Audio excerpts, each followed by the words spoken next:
৪৭ বছর পর ইসলামাবাদে সরাসরি শান্তি আলোচনা ইরান যুক্তরাষ্ট্র, যুদ্ধ শেষ করতে পাল্টাপাল্টি শর্ত।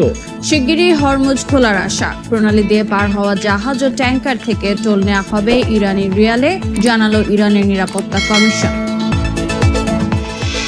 ওয়াশিংটনকে বিশ্বাস করতে পারছে না তেহরান, পারমাণবিক অস্ত্রের পথ না ছাড়লে বিধ্বংসী হামলার হুমকি ট্রাম্পের। তেহরানের জব্দ সম্পদ ছাড়ের দাবি অস্বীকার হোয়াইট হাউসের।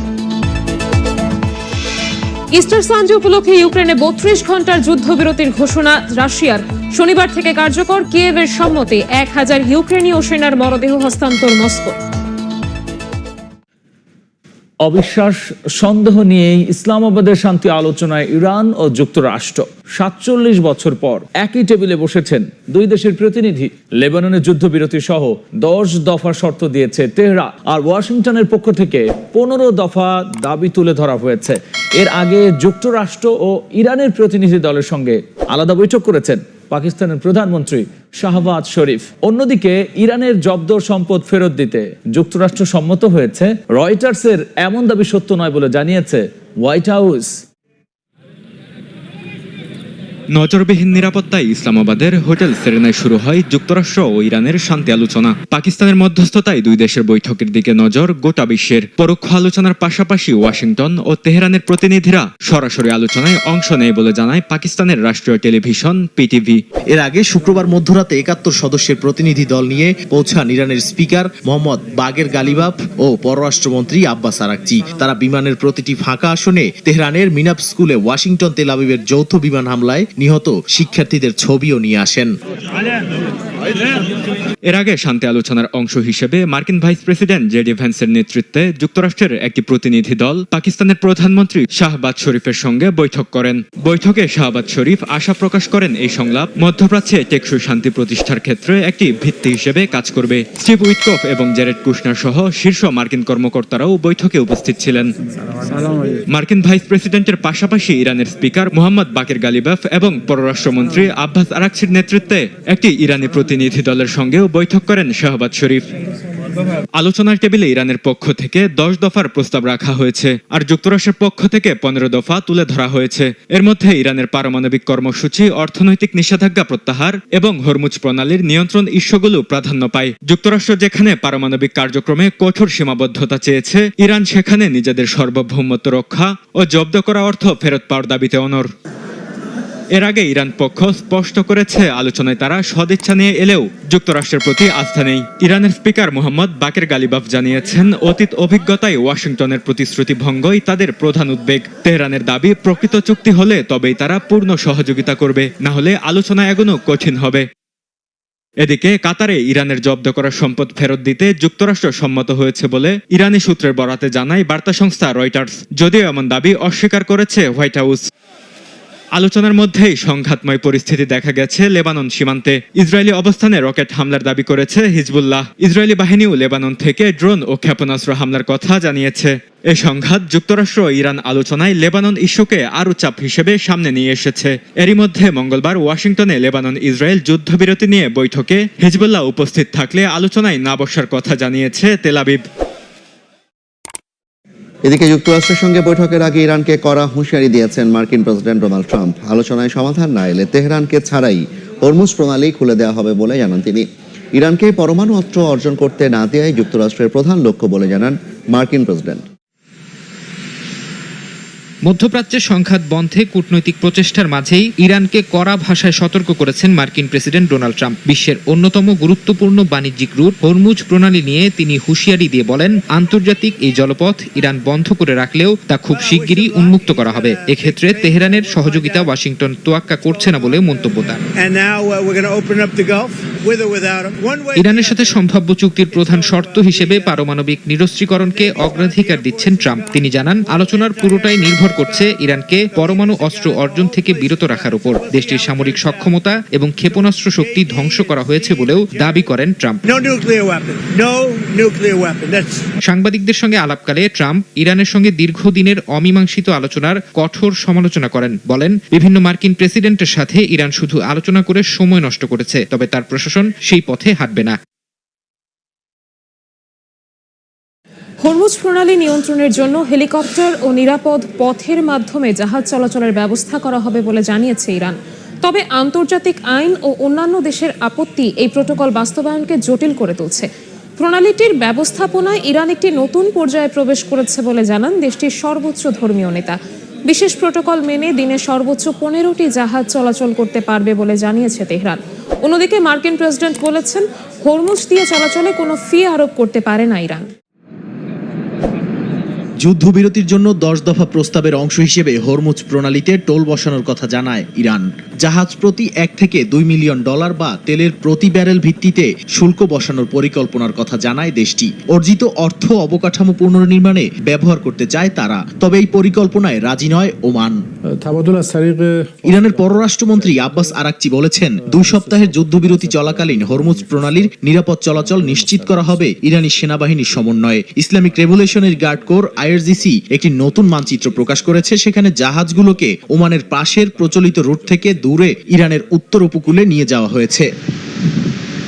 আন্তর্জাতিক আইন অনুযায়ী হরমুজ প্রণালীর মতো আন্তর্জাতিক জলপথে শুল্ক আরোপ করা যাবে না। শুধু নৌ পরিবহন বা বন্দর ব্যবহারের সেবা দেওয়ার জন্য সীমিত ফি নেওয়া সম্ভব। যদিও ইরান ও যুক্তরাষ্ট্র উভয়ই জাতিসংঘের সমুদ্র আইনের চুক্তি স্বাক্ষর করেনি। এদিকে ইরানের নতুন সর্বোচ্চ ধর্মীয় নেতা মোস্তফা খামেনি দেশটির রাষ্ট্রীয় টেলিভিশনে জানিয়েছেন, হরমুজ প্রণালীর ব্যবস্থাপনায় ইরান একটি নতুন পর্যায়ে প্রবেশ করেছে এবং সাম্প্রতিক হামলার জন্য দায়ীদের শাস্তি ও ক্ষতিপূরণ দাবি করা হবে। তিনি বলেন, ইরান যুদ্ধ চায় না, তবে নিজেদের অধিকার থেকেও সরে আসবে না। বিশ্লেষকরা মনে করছেন, তেলের চালান আসতে দেরি এবং শুল্ক দাবির বিষয়টি জাহাজ মালিকদের বিচলিত করে তুলেছে। বর্তমানে শুধু ইরানের বন্ধু দেশগুলোর জাহাজ চলাচল করতে পারছে। দীর্ঘমেয়াদে বড় দেশগুলো, বিশেষ করে যুক্তরাষ্ট্র, এই শুল্ককে সহজে মেনে নেবে না। তারা সতর্ক করেছেন, হরমুজ খোলা রাখা এবং আন্তর্জাতিক মান বজায় রাখা জরুরি। তবে বাস্তবতা বিবেচনায় জাহাজ মালিকেরা ইরানের শর্ত মেনে চলতে বাধ্য হতে পারেন, না হলে তাদের জাহাজ ঝুঁকিতে পড়তে পারে। অন্যদিকে মার্কিন প্রেসিডেন্ট ডোনাল্ড ট্রাম্প বলেছেন, ইরান হরমুজ প্রণালী দিয়ে চলাচলকারী ট্যাঙ্কারগুলোর ওপর কোনো ধরনের ফি আরোপ করতে পারে না এবং করলে তা অবিলম্বে বন্ধ করতে হবে। তিনি আরো দাবি করেন, শিগগিরই তেলের সরবরাহ স্বাভাবিক হবে, সেটা তেহরানের সহযোগিতা থাকুক বা না থাকুক। ইরানের সঙ্গে যুদ্ধবিরতির জন্য মরিয়া হয়ে উঠেছিল যুক্তরাষ্ট্র, আর এ কারণেই ওয়াশিংটন মধ্যস্থতাকারী হিসেবে পাকিস্তানকে বেছে নেয় এবং দেশটিকে ইরানের সঙ্গে একটি অস্থায়ী যুদ্ধবিরতি চুক্তি করাতে চাপ দেয়। ব্রিটিশ সংবাদ মাধ্যম ফিনান্সিয়াল টাইমসের এক প্রতিবেদনে উঠে আসে এমন তথ্য।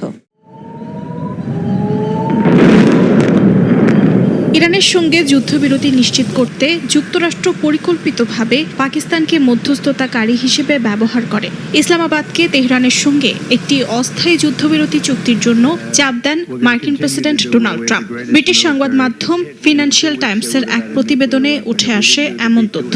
প্রতিবেদনে বলা হয়, পাকিস্তান কোনো মধ্যস্থতাকারী ছিল না, বরং যুক্তরাষ্ট্রের জন্য সুবিধাজনক মাধ্যম হিসেবে কাজ করেছে। Hello everyone. Thank you very much. প্রতিবেদনে আরো বলা হয়, এই কূটনৈতিক তৎপরতার পেছনে ছিল বহুমাত্রিক চাপ। প্রেসিডেন্ট ডোনাল্ড ট্রাম্প প্রকাশ্যে ইরানের বিরুদ্ধে কঠোর ভাষা ব্যবহার করলেও বাস্তবে যুদ্ধের বিস্তার ঠেকাতে আগ্রহী ছিলেন। বিশেষ করে বৈশ্বিক জ্বালানি বাজারে অস্থিরতা, তেলের দাম বেড়ে যাওয়া এবং হরমুজ প্রণালীর ঝুঁকি, এসব বিষয়ে যুক্তরাষ্ট্রকে দ্রুত সমাধান খুঁজতে বাধ্য করে। একই সঙ্গে ইরানের পাল্টা প্রতিরোধও পরিস্থিতিকে জটিল করে তোলে।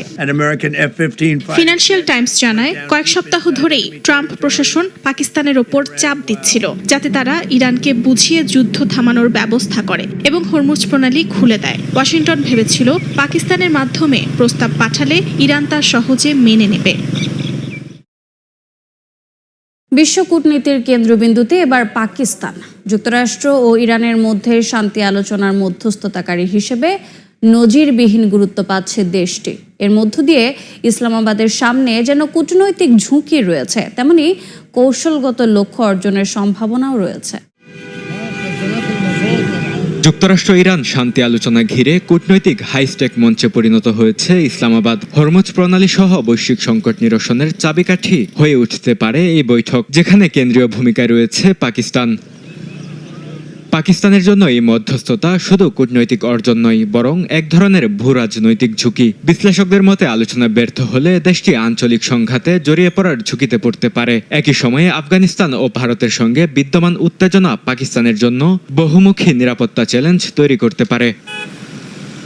এই পুরো প্রক্রিয়ার পেছনে সবচেয়ে গুরুত্বপূর্ণ ভূমিকা রাখছেন পাকিস্তানের সেনাপ্রধান আসিম মুনির। যুক্তরাষ্ট্রের সঙ্গে সম্পর্ক জোরদার ও মার্কিন প্রেসিডেন্ট ডোনাল্ড ট্রাম্পের সঙ্গে তার ঘনিষ্ঠ যোগাযোগ আলোচনার টেবিলে পাকিস্তানকে আলাদা অবস্থান দিয়েছে। ওয়াশিংটনের সঙ্গে নিরাপত্তা ও অর্থনৈতিক সহযোগিতা এই কূটনৈতিক প্রক্রিয়াকে আরও দৃঢ় করেছে।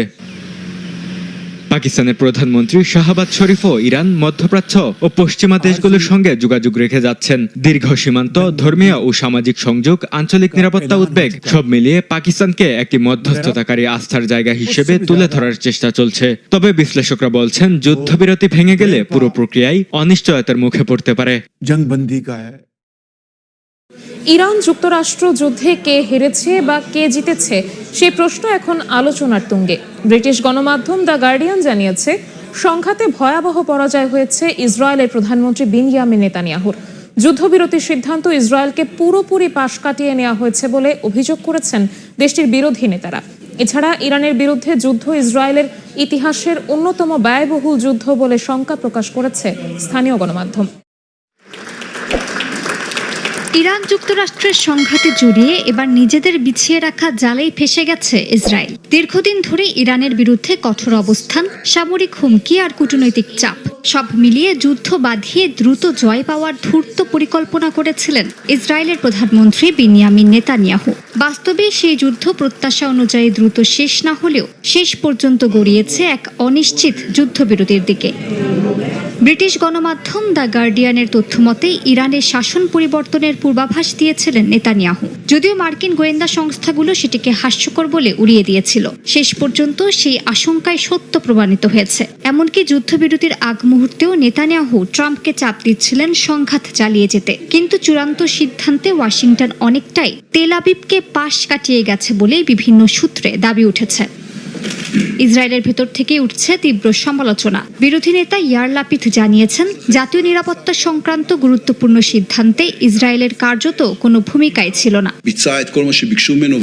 যুক্তরাষ্ট্র ইরানের মধ্যে আজ রাতে যে চুক্তি হয়েছে, পাকিস্তানের মধ্যস্থতায় সেই চুক্তির উপর ইসরায়েলের কোনো ধরনের প্রভাবই ছিল না। তারা আপনাদের বোঝানোর চেষ্টা করবে যে পর্দার আড়ালে ইসরায়েলের ভূমিকা ছিল। নেতৃবৃন্দের সঙ্গে পরামর্শ করা হয়েছে, গভীর রাতে গোপন আলোচনা হয়েছে। এসবই সম্পূর্ণ ফাঁকা ও মিথ্যা কথা। একই সুরে বামপন্থী নেতা ইয়ার গোলান এই যুদ্ধকে ইতিহাসের অন্যতম কৌশলগত ব্যর্থতা হিসেবে আখ্যা দিয়েছেন। যুদ্ধের অন্যতম লক্ষ্য ছিল ইরানের সামরিক সক্ষমতা ভেঙে দেয়া এবং পারমাণবিক কর্মসূচিতে বড় ধাক্কা দেয়া। কিন্তু বিশ্লেষকদের মতে বাস্তবে ইসলামী বিপ্লবী গার্ড বাহিনী নিজেদের অবস্থান আরও শক্ত করেছে। ইসরায়েলি গণমাধ্যম ওয়াইনেট গ্লোবালের তথ্যমতে ইরানের সঙ্গে মাত্র 40 দিনের যুদ্ধেই ইতিহাসের সবচেয়ে ব্যয়বহুল সংঘাতে জড়িয়ে পড়েছে ইসরায়েল। এই যুদ্ধে ইসরায়েলের মোট ব্যয় হয়েছে প্রায় 2000 কোটি মার্কিন ডলার। প্রতিদিন গড়ে প্রায় 3500 কোটি ডলার খরচ হয়েছে যুদ্ধ পরিচালনায়। এ খরচের পরও ইরানের শাসন ব্যবস্থার উৎখাত করতে না পারায় নেতানিয়াহু সরকার বড় ধরনের রাজনৈতিক ও অর্থনৈতিক চাপের মধ্যে পড়তে পারে বলে মনে করছেন বিশ্লেষকরা।